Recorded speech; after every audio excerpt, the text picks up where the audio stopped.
महायुति के गठबंधन में समस्या खड़ी हो गई है। महाराष्ट्र में मुख्यमंत्री होगा कौन? शिंदे यह पूछ रहे हैं। एकनाथ शिंदे यह जानना चाहते हैं कि दरअसल बीजेपी किसे मुख्यमंत्री बना रही है। बीजेपी यह गारंटी चाहती थी कि एकनाथ शिंदे और अजित पवार पहले तो सहमति दे दें कि दरअसल बीजेपी का मुख्यमंत्री होगा। दिल्ली का हाईकमान का फैसला उन्हें कबूल होगा, उनकी सहमति होगी। यह गारंटी तो मिल गई कि मुख्यमंत्री बीजेपी से होगा। दोनों दलों ने माना कि महाराष्ट्र में मुख्यमंत्री बीजेपी से रहे। महाराष्ट्र में जो हो रहा है इन दिनों सभी देख रहे हैं। अब एक मोटी लकीर आरएसएस की सामने आ रही है। महाराष्ट्र के मुख्य पद पर चुने हुए व्यक्ति को आरएसएस चाहती है, क्योंकि महाराष्ट्र का चुनाव बीजेपी के हाथ से निकल गया था।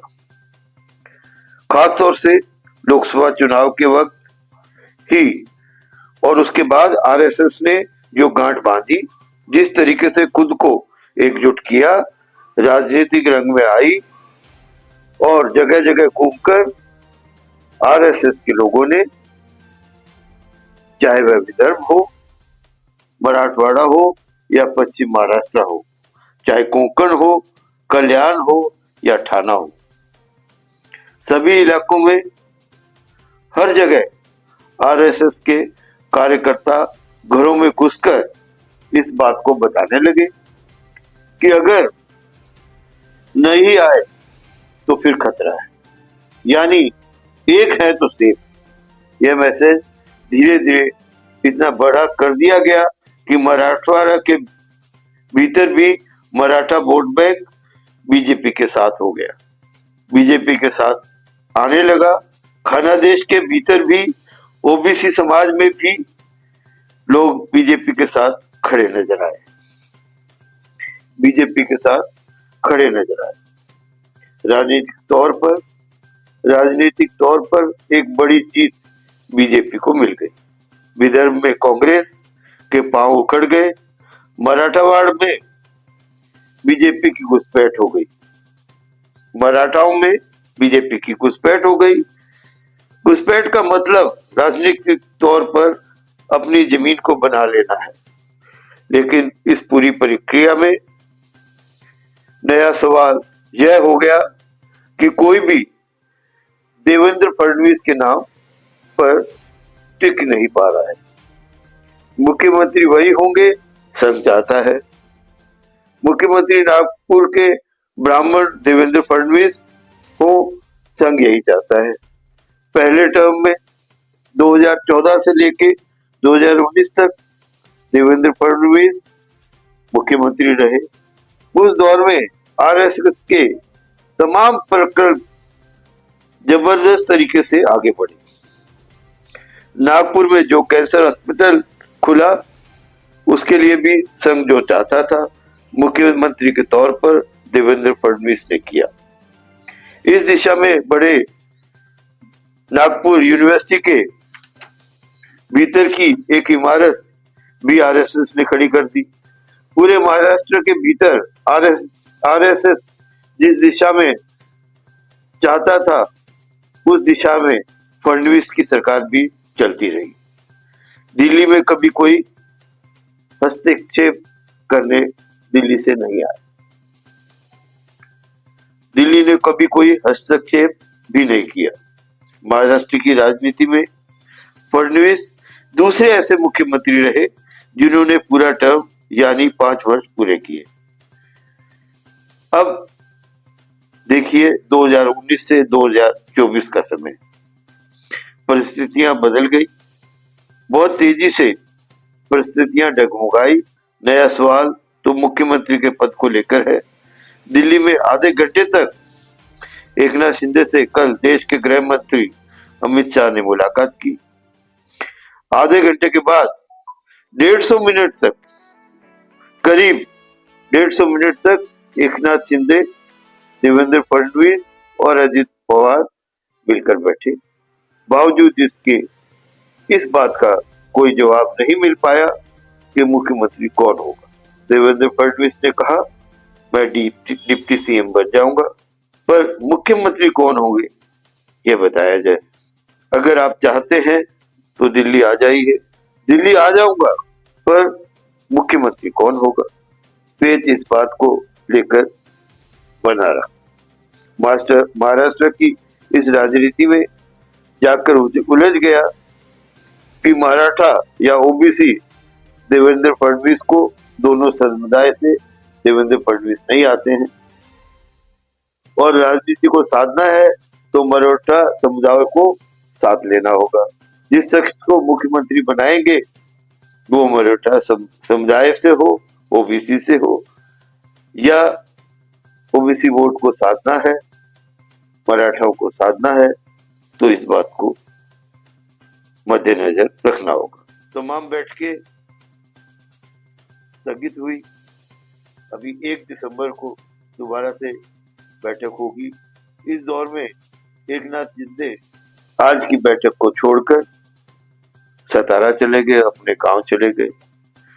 एकनाथ शिंदे यूं ही नहीं गांव गए, बल्कि इसमें सहमति देवेंद्र फडणवीस जी की भी रही होगी। देवेंद्र फडणवीस जी चाहते हैं आखिरी मूवमेंट में मुख्यमंत्री पद का ऐलान न हो, पहले से बताया जाए कौन मुख्यमंत्री बनेगा। देवेंद्र फडणवीस को दिल्ली और आरएसएस के बीच खुले खेल के तौर पर देखा जा रहा है।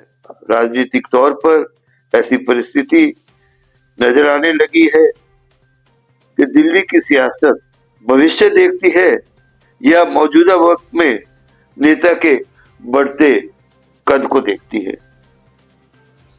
और इन सब के बीच आरएसएस की अपनी भूमिका है, अपनी बिसात है, वह मानने को तैयार नहीं है। किसी भी ऐसे शख्स को जैसे राजस्थान में प्रयोग किए गए, मध्य प्रदेश में प्रयोग किए गए, छत्तीसगढ़ में प्रयोग किए गए, इससे पहले कर्नाटक में प्रयोग किए गए, उस रास्ते नहीं चला जा सकता। दरअसल इस पेज के पीछे या पर्दे के पीछे का खेल है क्या, हमें लगता है इस बात को आज एक एक पन्ने के आसरे आपके सामने खोला जाए। आइए महाराष्ट्र की राजनीति के बीच घुसकर देखते हैं। नए मुख्यमंत्री की खोज की जाए। क्यों देवेंद्र फडणवीस फिट नहीं बैठते हैं, या एकनाथ शिंदे क्यों चाहते हैं कि पहले सीएम का नाम तो बता दिया जाए, इसके बाद सहमति देंगे। क्योंकि फॉर्मूला बिल्कुल तय है, किसके कितने विधायक, किसके कितने मंत्री बनेंगे, ये डिटेल में डिस्कस हो चुका है। कमोबेश तीनों दल इस फॉर्मूले से सहमत हैं। मामला फिर वहीं आकर रुकता है, मुख्यमंत्री कौन बनेगा। दरअसल महाराष्ट्र में 150 सीटें ऐसी हैं जिसमें मराठा वोट का प्रभाव है। महाराष्ट्र के भीतर 100 सीटें ऐसी हैं जहां ओबीसी का प्रभाव है। और अभी तक महाराष्ट्र राज्य में 18 मुख्यमंत्री बने, जिनमें से 10 मुख्यमंत्री मराठा समुदाय से रहे। विलासराव देशमुख भी मराठावाड़ा से आते थे, लातूर से थे। मराठा राजनीति के भीतर का एक अनूठा सच अगर जाति समीकरण के सहारे देख रहे हैं तो सबसे पहले बड़ी जाति समुदाय में मराठा 28 पर है, ओबीसी तो 38 पर है, 38 पर है, लेकिन वह अलग अलग जातियों में बिखरा है। नारा उसी के लिए दिया गया, एक है तो सेफ है। दलित की तादाद और मुस्लिमों की तादाद तकरीबन 12-12% है। इसके अलावा आदिवासी हो, ब्राह्मण हो या दूसरी ऊंची जातियां हो, यह 10 पर है।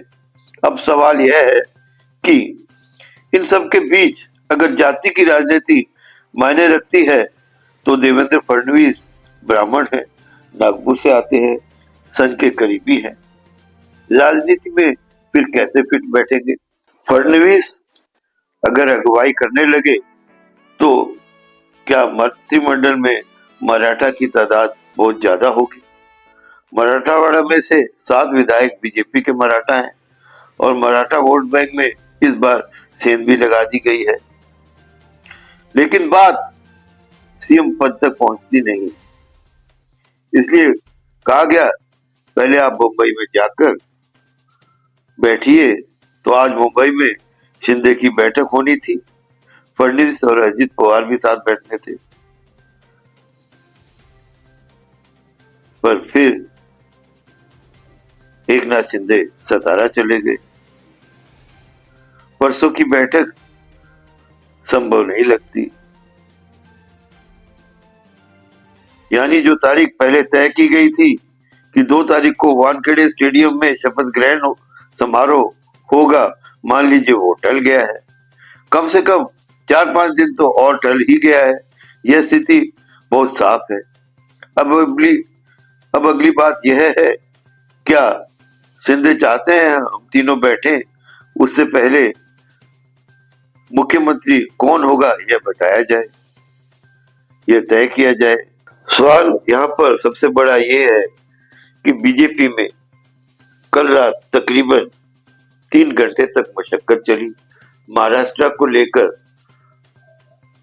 2024 के चुनाव में जो बीजेपी को 132 सीट मिली उस पर बात हुई। आरएसएस ने 132 पर बीजेपी को पहुंचाया और यह फडणवीस के लिए ही संभव है कि वो 132 लोगों को साथ लेकर चल पाए। दिल्ली में बैठे नेता कह रहे हैं कि दरअसल मसला 132 का नहीं है। उसके साथ आपको अजित पवार और शिवसेना को भी देखना है। अब जरा शिवसेना की एक हकीकत देखिए, जिसको लेकर बीजेपी घबरा रही है। शिवसेना को 63 विधायक 2014 में जीते थे, आज 56 विधायक जीते हैं। इनका वोट बढ़ा है। उस समय में दोनों शिवसेना मिलकर इलेक्शन लड़ी थी, अब उन्होंने अलग अलग इलेक्शन लड़ा है। बीजेपी का वोट ट्रांसफर उद्धव ठाकरे की शिवसेना में नहीं हुआ तो दोनों ने अलग अलग रास्ता पकड़ा। मुख्यमंत्री पद पर हम बैठेंगे और शिवसेना का मुख्यमंत्री होगा या बीजेपी का मुख्यमंत्री होगा, इस बात में रस्साकसी 2019 में होने से दोनों के रास्ते अलग हो गए। अब एक तरफ 2024 में एक तरफ शिंदे की शिवसेना है जो तकरीबन 57 विधायक को जिताकर लाती है। उद्धव ठाकरे की शिवसेना में 10% वोट मिलते हैं और 20 एमएलए जीत के आते हैं। दोनों को मिलाकर अगर देखें तो वो वोट बैंक में इजाफा हुआ है। अगर हम उद्धव ठाकरे के शिवसेना के एमएलए को मिला लें और एकनाथ शिंदे के एमएलए के साथ जोड़ें तो शिवसेना को कुल 71 सीट मिली, जो आंकड़ा पहले कभी नहीं हुआ। इस प्रकार से शिवसेना का आधार बढ़ा है। अब हमें ये सोचना है कि आखिर दिल्ली चाहती क्या है, दिल्ली की सोच क्या है। आरएसएस और दिल्ली की सोच मेल नहीं खा रही है। आरएसएस चाहता है देवेंद्र फडणवीस मुख्यमंत्री बने, किसी सूरत में वह मुख्यमंत्री बने। देखते हैं घटनाक्रम किस कदर करवट बदलता है और क्या निकल कर आता है। फिलहाल के लिए इतना ही। जल्दी आपसे मुलाकात होगी एक नए बुलेटिन के साथ। जय हिंद, जय महाराष्ट्र। हमारे चैनल को अभी सब्सक्राइब करें और बेल आइकन दबाना न भूलें। धन्यवाद।